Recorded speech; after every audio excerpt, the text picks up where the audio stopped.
Nas paisagens áridas e poeirentas da Judéia, em meio às ruelas estreitas e casas de pedra de Nazaré, vivia um jovem carpinteiro chamado Jesus. Seus dias eram marcados pelo ritmo constante do martelo contra a madeira, pelo cheiro de serragem e pelo suor que escorria de sua testa sob o sol inclemente. Ele era filho de José, um homem justo e trabalhador, e de Maria, uma mulher de fé profunda. A vida de Jesus era a personificação da simplicidade, entrelaçada com as expectativas de uma comunidade pequena, onde cada nascimento, casamento e morte era um evento compartilhado por todos. Seus vizinhos o conheciam como o filho do carpinteiro, um jovem respeitoso, de olhar sereno e mãos fortes, que construía telhados, consertava móveis e contribuía para a vida pacata da vila. Contudo, por trás da fachada de um carpinteiro comum, uma semente de algo extraordinário começava a germinar. Um chamado interior, sutil a princípio, mas cada vez mais insistente, sussurrava em sua alma. Não era um chamado para riquezas terrenas ou poder político, mas para algo muito maior, algo que transcendia a compreensão humana e as expectativas sociais da época. A rotina do trabalho, embora honrosa, parecia cada vez mais pequena diante da magnitude da voz que ecoava em seu espírito. Ele sentia uma inquietação crescente, uma sensação de que seu destino estava além daquelas colinas familiares, além das ferramentas que tão bem conhecia. Pequenos incidentes, quase imperceptíveis para os olhos desatentos, começaram a pontuar sua vida. Um vizinho, com uma dor crônica que, após uma conversa com Jesus, sentia um alívio inexplicável. Uma criança com febre alta que, ao receber um toque gentil de suas mãos, recuperava o vigor.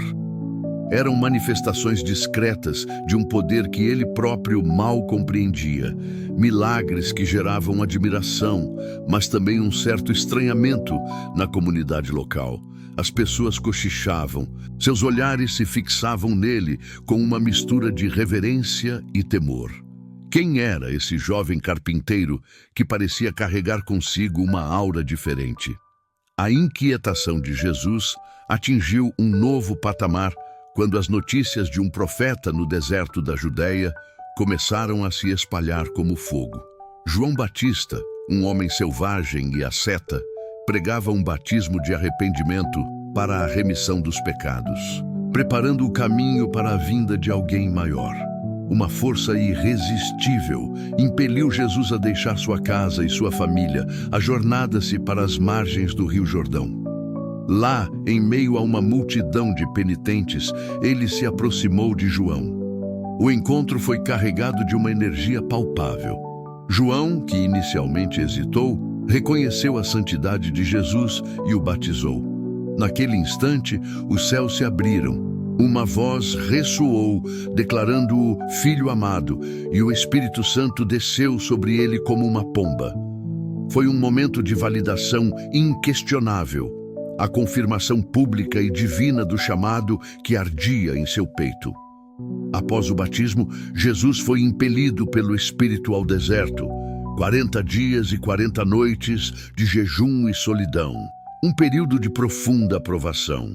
Ali, em meio ao silêncio opressor e à aridez da paisagem, ele enfrentou suas maiores dúvidas. A tentação, personificada por uma voz astuta, ofereceu-lhe poder mundano, pão para saciar a fome, reinos para governar. O peso da responsabilidade de sua missão era esmagador. Seria ele capaz? Estaria ele à altura de um chamado tão grandioso? As promessas de um caminho mais fácil, de uma glória terrena, eram sedutoras. Mas Jesus, com uma força interior inabalável, rejeitou cada uma delas, reafirmando sua lealdade a um propósito divino. A experiência no deserto foi o catalisador. As dúvidas se dissiparam, a clareza se instalou. Ele emergiu de lá transformado, pronto para iniciar sua jornada. Não havia mais retorno à vida de carpinteiro em Nazaré. Aquele caminho estava encerrado. Uma nova estrada se abria diante dele, um caminho incerto, mas repleto de um propósito inabalável. O que o esperava além das areias do deserto? Que desafios, que alegrias e que dores o aguardavam? E qual seria o verdadeiro e talvez terrível custo de sua missão? A jornada havia apenas começado e o mundo estava prestes a ser virado de cabeça para baixo. Com a poeira do deserto ainda em suas sandálias, Jesus começou a reunir aqueles que seriam os pilares de sua revolução silenciosa. Não procurou nos templos ou nas academias, mas entre os homens comuns, aqueles cujas vidas eram moldadas pelo suor e pela simplicidade. À beira do mar da Galileia, encontrou pescadores, Simão, André, Tiago e João, homens rudes, acostumados ao trabalho árduo e à incerteza do mar. Suas redes vazias naquele dia pareciam um presságio, mas a voz de Jesus ofereceu-lhes uma nova pescaria de almas. Eles, movidos por uma mistura de curiosidade e uma estranha convicção, largaram tudo para segui-lo. Mais tarde, em Cafarnaum, um cobrador de impostos, Mateus, socialmente desprezado e visto como traidor, ouviu o chamado. A surpresa em seu rosto ao ser convidado a se juntar a Jesus foi palpável, mas a oferta de redenção era irresistível. Assim, um círculo íntimo começou a se formar, cada um com suas personalidades distintas, suas falhas e suas esperanças, unidos por uma força maior que mal compreendiam. Os ensinamentos de Jesus eram como um vento fresco que varria as velhas tradições. Em vez de rituais e sacrifícios, ele pregava amor incondicional, perdão aos inimigos e uma justiça social que desafiava as estruturas da época. Seus sermões nas encostas das montanhas ou à beira do lago atraíam multidões, famintas por uma mensagem que falasse diretamente aos seus corações. Ele falava de um reino de Deus que não era deste mundo, mas que se manifestava na compaixão, na humildade e na solidariedade. As palavras de Jesus eram simples, mas carregadas de uma autoridade que nenhum escriba ou fariseu possuía. Ele ensinava que os últimos seriam os primeiros, que os pobres de espírito herdariam a terra e que a verdadeira riqueza estava em servir ao próximo. A fama de Jesus se espalhava rapidamente, impulsionada não apenas por suas palavras, mas por seus atos. Milagres públicos se tornaram cada vez mais frequentes, confirmando a natureza extraordinária de sua presença. Cegos recuperavam a visão. Paralíticos andavam novamente, leprosos eram purificados. Em Cafarnaum, um homem com a mão atrofiada foi curado diante de todos, e em Naim, o filho único de uma viúva foi ressuscitado. Esses prodígios atraíam multidões ainda maiores, mas também a atenção das autoridades, tanto romanas quanto religiosas. O povo o aclamava, vendo nele o Messias prometido, mas os fariseus e saduceus olhavam com desconfiança e crescente hostilidade. Eles questionavam sua autoridade, interpretavam seus ensinamentos como heresia e viam em sua popularidade uma ameaça direta ao seu poder e à ordem estabelecida. Os confrontos com as autoridades religiosas tornaram-se inevitáveis. Jesus não hesitou em denunciar a hipocrisia e a rigidez de suas leis, que, segundo ele, haviam se tornado um fardo para o povo. Ele curava no sábado, transgredindo preceitos que consideravam sagrados, e confraternizava com publicanos e pecadores, chocando a elite religiosa. Para transmitir suas mensagens mais profundas e, por vezes veladas, Jesus usava parábolas e alegorias, histórias simples sobre semeadores, pérolas de grande valor, ovelhas perdidas e filhos pródigos que escondiam verdades celestiais. Aqueles com ouvidos para ouvir compreendiam, enquanto os corações endurecidos permaneciam na escuridão, incapazes de penetrar o véu das palavras. A oposição a Jesus crescia a cada dia. Sua popularidade, antes um trunfo, agora era vista como uma ameaça ao status quo. Os sacerdotes do templo, os fariseus e os saduceus, todos sentiam seu poder diminuir diante do carisma e da autoridade de Jesus. Eles começaram a conspirar, buscando uma maneira de silenciá-lo. A semente da traição, sutil e quase imperceptível, já havia sido plantada. Um dos discípulos, Judas Iscariotes, um homem com ambições secretas e um coração que começava a se desviar, observava o desenrolar dos eventos com um olhar diferente. Sua lealdade parecia diminuir, substituída por um descontentamento crescente e uma cobiça que logo se revelaria fatal. O caminho de Jesus, embora glorioso para o povo, tornava-se cada vez mais perigoso. A tensão pairava no ar como uma nuvem escura e carregada. Mas a entrada de Jesus em Jerusalém foi paradoxalmente um triunfo vibrante e efêmero. Montado em um jumentinho, ele foi aclamado por uma multidão fervorosa que estendia mantos e ramos de palmeira em seu caminho, gritando: "Hosana ao filho de Davi!" Era a concretização de uma profecia, a esperança de um Messias que os libertaria da opressão romana. Contudo, entre os gritos de alegria, os olhares desconfiados dos poderosos eram como adagas invisíveis, cravando-se em sua figura. Os sacerdotes, os anciãos e os fariseus viam naquela aclamação popular não a vinda de um salvador, mas o prelúdio de uma rebelião e, pior, o fim de seu próprio domínio. A fúria de Jesus irrompeu no Templo de Jerusalém, um ato impensável para a maioria, mas necessário para ele. Ao ver o pátio transformado em um mercado, com cambistas e vendedores de pombas explorando a fé dos peregrinos, uma indignação justa tomou conta de seu ser. Com um chicote feito de cordas, ele expulsou os mercadores, derrubou as mesas dos cambistas e declarou com voz trovejante: "Minha casa será chamada casa de oração, mas vós a tendes transformado em covil de ladrões."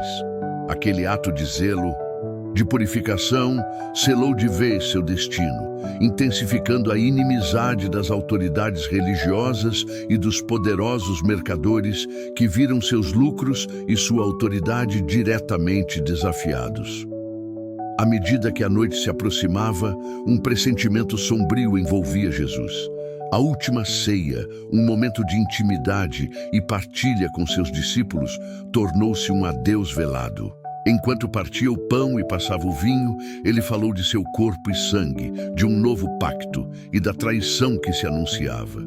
A dor em seus olhos era palpável quando pronunciou: "Um de vós me trairá."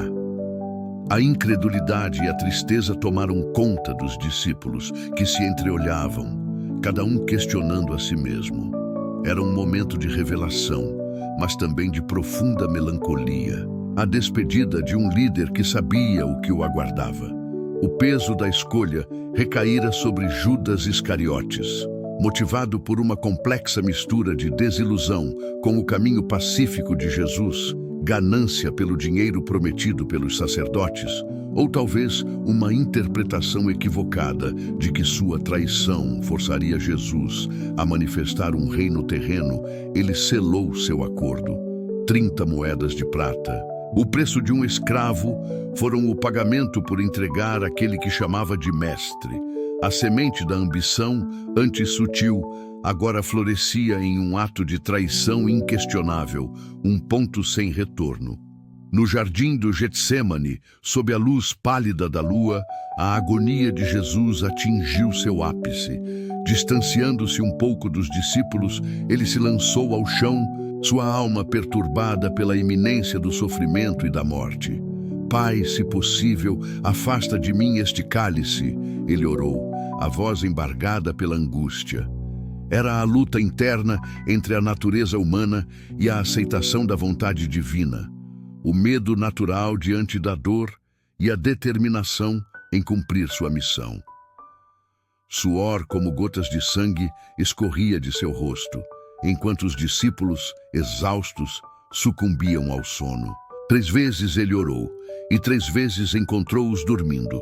Finalmente, com resignação e coragem, ele se levantou. É chegada a hora, sussurrou. As tochas bruxuleantes e o clangor de armas quebraram o silêncio da noite. Soldados e guardas do templo, liderados por Judas, invadiram o jardim. O beijo de Judas, um sinal de afeto transformado em emblema da traição, identificou Jesus aos captores. Com um beijo traz o filho do homem? Perguntou Jesus, a dor em sua voz mais cortante que qualquer espada. Os discípulos, tomados pelo pânico, dispersaram-se na escuridão, abandonando-o à própria sorte. Pedro, em um último ato desesperado, desembainhou a espada e cortou a orelha de um servo. Mas Jesus o repreendeu, curando o ferido e aceitando seu destino. Jesus foi capturado, amarrado e levado para enfrentar seus acusadores, sozinho. A noite era escura e o mundo parecia ter virado as costas para ele. A escuridão da noite ainda pairava quando Jesus foi arrastado para o Sinédrio, o Conselho Supremo Judaico. Ali, sob a luz fraca de tochas, começou o primeiro de seus interrogatórios, uma farsa judicial orquestrada pelos mesmos líderes religiosos que ele havia desafiado no templo. Sacerdotes e anciãos, movidos por inveja e medo de perder seu poder, buscavam desesperadamente uma acusação que justificasse sua condenação. Testemunhas falsas se apresentaram, suas histórias contraditórias e sem fundamento, mas o ódio nos olhos de seus acusadores era palpável. Jesus permaneceu em silêncio, sua dignidade inabalável diante das calúnias, até que o sumo sacerdote, Caifás, o confrontou diretamente. És tu o Cristo, o Filho do Deus bendito? A resposta de Jesus, firme e serena, selou seu destino. Eu sou. E vereis o Filho do Homem assentado à direita do poder e vindo com as nuvens do céu. Aquela declaração, interpretada como blasfêmia, foi o pretexto que buscavam, e a sentença de morte foi proferida, mesmo antes do amanhecer. Enquanto isso, no pátio frio do sumo sacerdote Pedro, o discípulo impetuoso que havia jurado lealdade eterna sucumbia ao medo. Por 3 vezes, confrontado por servos e transeuntes que o reconheciam como seguidor de Jesus, ele negou veementemente conhecê-lo. Não conheço este homem, ele bradou, e mal as palavras deixaram seus lábios, o galo cantou.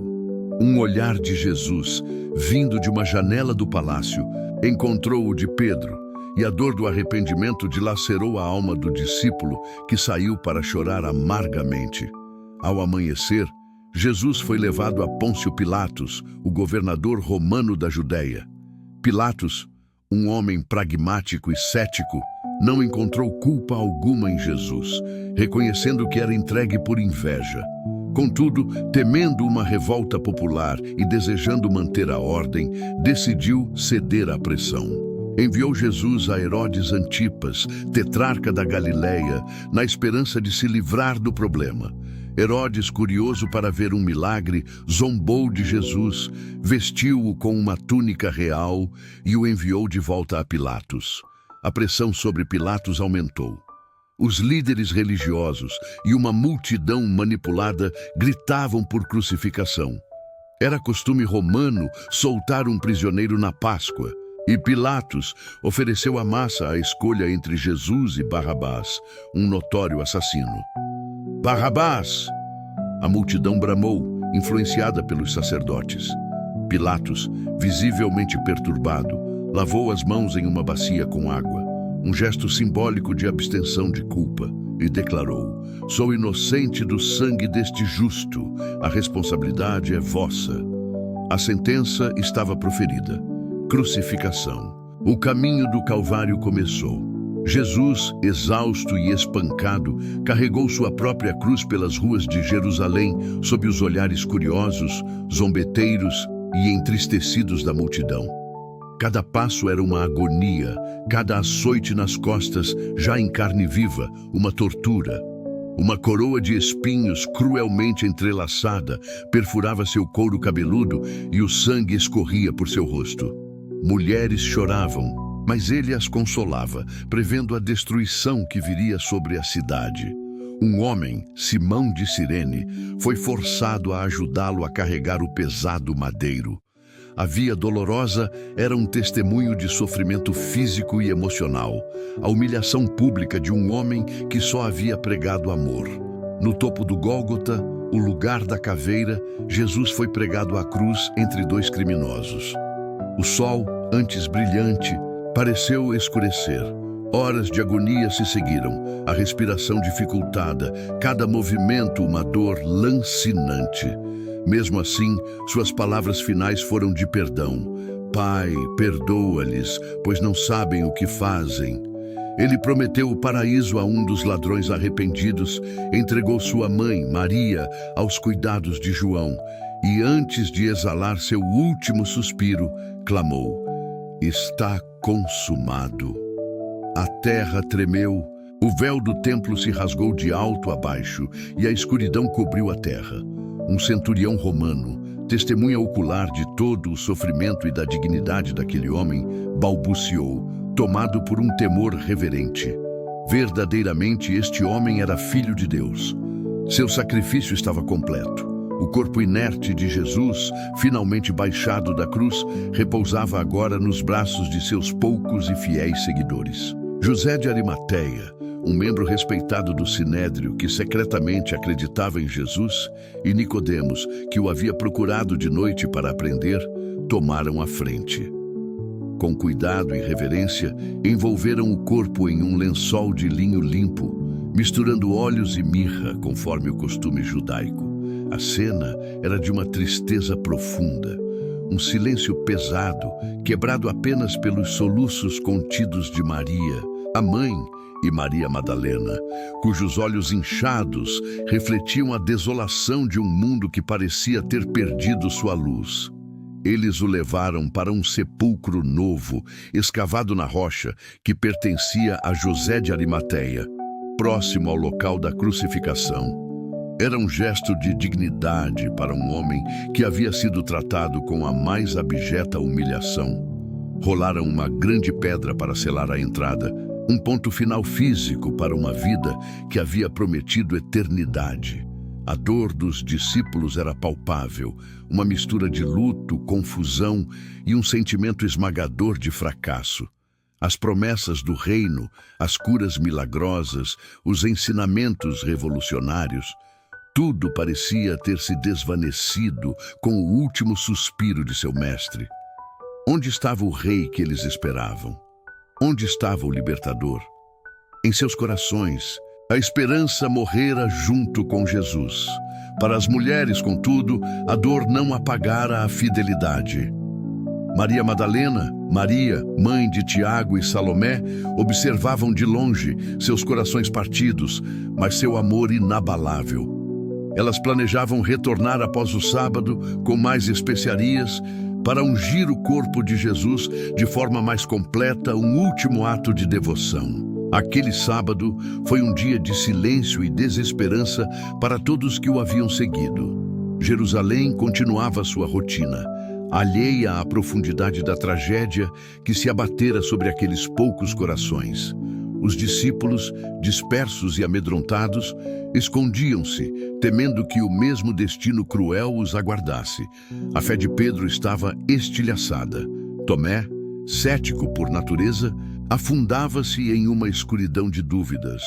Enquanto isso, as autoridades religiosas, satisfeitas por terem silenciado o agitador, não estavam completamente tranquilas.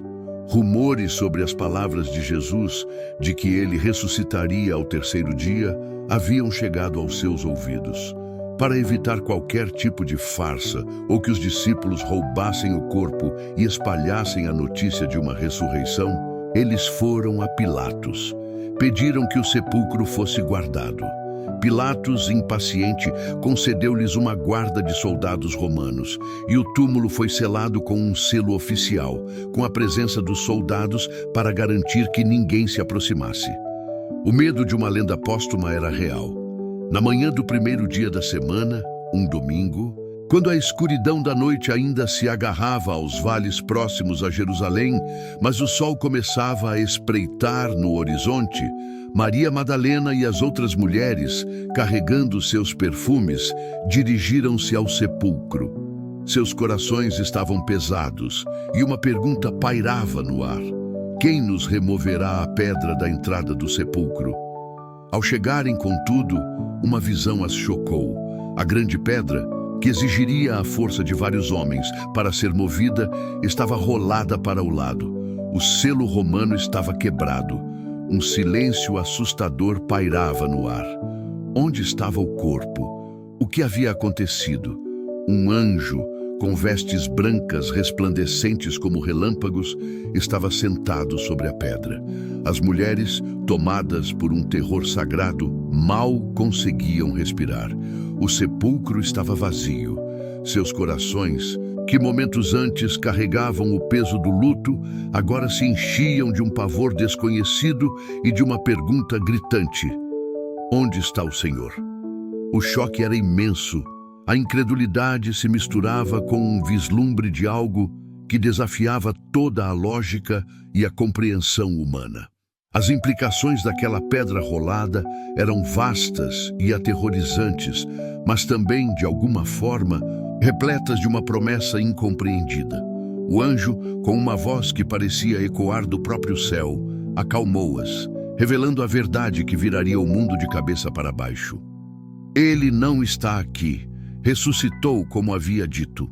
As mulheres, de início, mal podiam assimilar as palavras.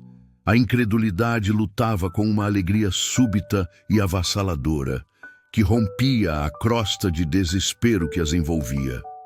Correndo, elas levaram a notícia aos discípulos, que, trancados em seu medo e luto, custaram a acreditar. Pedro e João, movidos por uma mistura de esperança e dúvida, correram ao sepulcro, encontrando-o vazio, exatamente como as mulheres haviam descrito. Os lençóis dobrados, a mortalha de lado, tudo indicava não um roubo, mas um despertar. A primeira aparição direta de Jesus ressuscitado foi para Maria Madalena, que, chorando junto ao sepulcro vazio, o confundiu com o jardineiro. Ao ouvir seu nome ser pronunciado por aquela voz inconfundível, a ficha caiu e a compreensão a inundou. Era ele, vivo. A alegria era tão intensa que mal podia ser contida. Em seguida, ele apareceu aos outros discípulos, primeiro a alguns, depois a todos, dissipando suas dúvidas e medos com a prova de suas próprias mãos e pés, comendo peixe assado com eles, reafirmando sua presença e sua vitória sobre a morte. A transformação nos discípulos foi palpável e imediata. Do medo e da dispersão, eles passaram a uma coragem inabalável. Da dúvida paralisante, emergiram com uma fé ardente que não podia ser silenciada. Pedro, que o negara 3 vezes, agora estava pronto para proclamá-lo diante de multidões. Tomé, o cético, tocou as feridas e exclamou: meu Senhor e meu Deus! As aparições de Jesus ao longo de 40 dias foram momentos de instrução final, de fortalecimento da fé e de preparação para a missão que se seguiria. No topo de uma montanha na Galileia, Jesus lhes deu a grande comissão, um mandato que transcendia fronteiras e gerações. Ide por todo o mundo e pregai o evangelho a toda criatura. Aquele que crer e for batizado será salvo. Ele os instruiu a esperar em Jerusalém pela promessa do Espírito Santo, o Consolador que os capacitaria a cumprir essa tarefa monumental. A mensagem era clara: o sacrifício não fora o fim, mas o início de algo muito maior. A despedida final ocorreu no Monte das Oliveiras, diante dos olhos maravilhados e ao mesmo tempo melancólicos de seus discípulos. Jesus foi elevado aos céus, envolvido por uma nuvem, desaparecendo de sua vista. A promessa do Espírito Santo ecoava em seus corações, um lembrete de que, embora fisicamente ausente, ele permaneceria presente de uma forma nova e poderosa. Os discípulos, agora apóstolos, não ficaram parados.